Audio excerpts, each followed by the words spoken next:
What is up, soul family?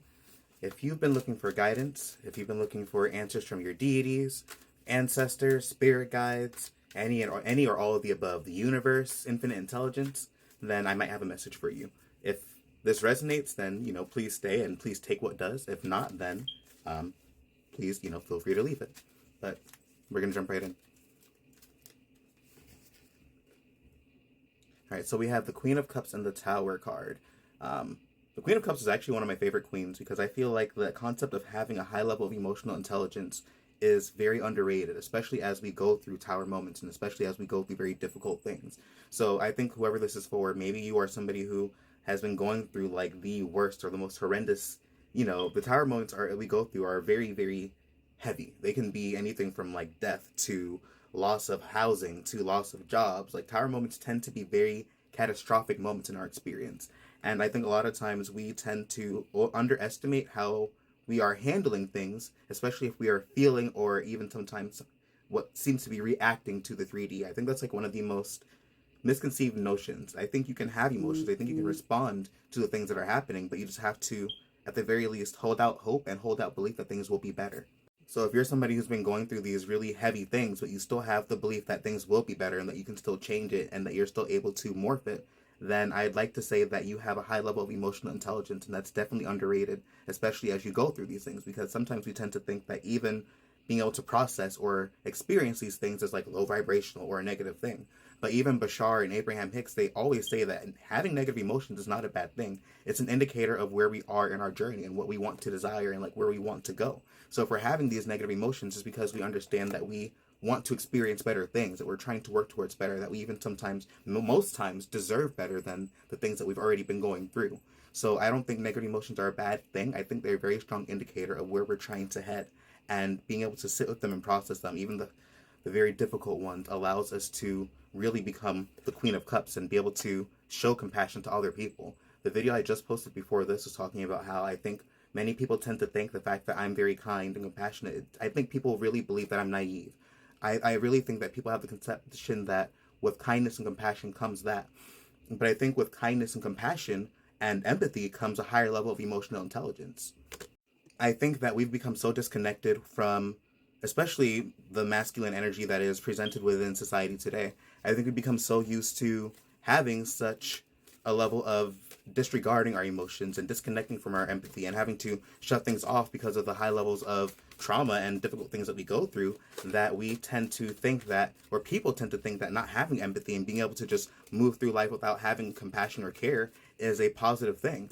And in reality, I think not having compassion or empathy or being able to actually connect to another individual past what you might have been able to feel or perceive, I think the inability to do such is a weakness. And I think the ability to do such is a very underrated strength in today's society.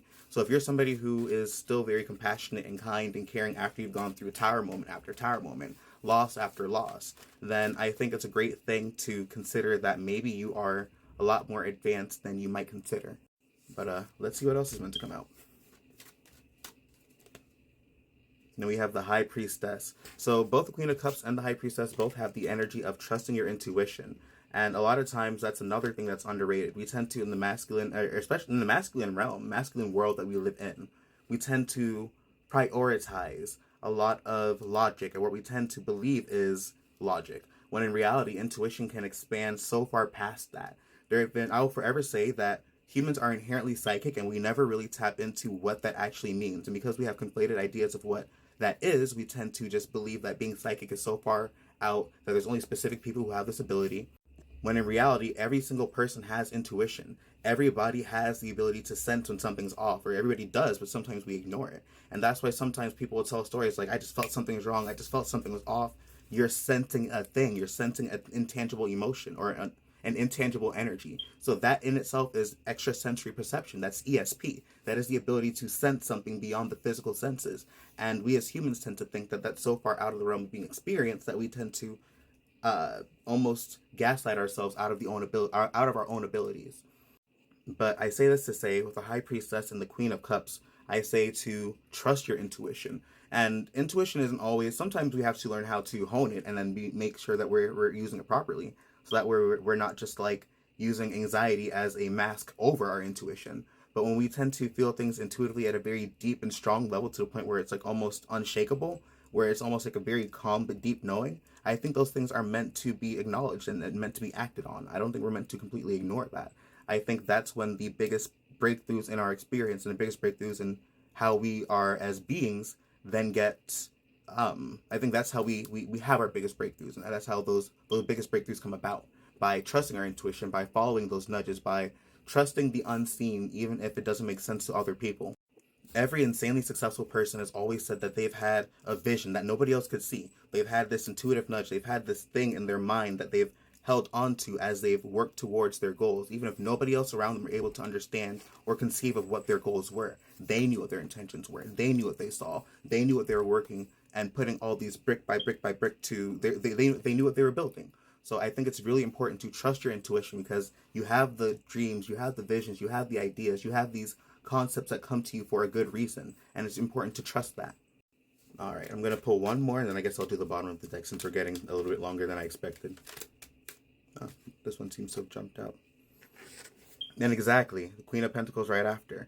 So a lot of times I would definitely say like leaning into your feminine energy. It's like leaning into that aspect of caring for yourself, nurturing yourself, buying yourself this, buying yourself that, taking time to really pour into yourself. That shit works. That shit will reflect back out into reality, because how you treat and conceive of yourself to be treated, that's what many times, not all the time, because people are just assholes sometimes, but many times people can just sense and feel that sense of self-love that you have for yourself. Mm-hmm. So it gets reflected back to you in countless different ways. And that also includes the sense of attracting in different opportunities based off of the person that you are pouring yourself into becoming.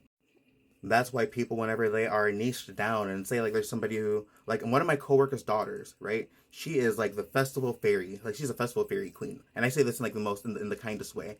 Like I've seen her brand and it's absolutely outstanding. She has her entire family, because of the fact that she is so, she puts so much time and effort into existing in that realm as herself, as her genuine authentic self. She has her entire family then supports her with her goals and her business that she has, because of the fact that she poured into herself and allowed that version to be what was shown the most.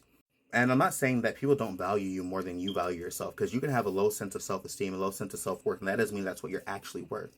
That's just because you don't perceive yourself as being worth more. It doesn't mean that nobody else sees you as that. I would say so far from that, to be honest. But what I will say is it's a lot easier to then align to those experiences and then actually allow, when people value you to that level, it's so much easier to then allow that to come into yourself, into your experience, when you believe you are worthy of such. And you're not just like denying every compliment. You're not just like downplaying all of your accomplishments. You're not just pushing things aside. When you allow yourself to be the version of yourself that you are pouring into and becoming, I think that is the most powerful thing that you can do. So be that bougie bitch. Buy yourself the perfume. Buy yourself the clothes. Buy yourself this. Buy yourself that. Buy yourself the things that make you feel like you are a queen in your domain, because everybody deserves to feel like royalty in their skin. It doesn't matter who you are. You deserve to feel the best that you possibly can in the skin that you're in, to the best of your ability, because I understand that some people have chronic illnesses and disabilities and all these other things that sometimes don't allow them to simply just be at ease or at peace. But if you have the capacity, then do what you can to do such, especially because of the fact that not everybody has the ability to do the things that we do. And I think sometimes we really underestimate and I understand that life can be very difficult regardless of if you have this or that going on. But I think we sometimes underestimate or we don't fully appreciate the fact that we have all the faculties that we have and the ability to use them in the way that we do, to the fullest extent of them. Because there are some people who would trade their places with you in a heartbeat. And I never want to diminish anybody's pain, because just because somebody would want to trade places with you doesn't mean that you're not going through what you're going through. But in that exact same breath, sometimes it is something that allows you to consider a different perspective when you're going through these things, and then it can sometimes help you get out of your head. And not to say that came out a little bit incorrect, but I think you get what I'm getting at. Sometimes being able to appreciate what you have and where you are and the ability to do what you are able to do is what will get you farther. But peace and blessings, everybody, and I hope you guys have a great day.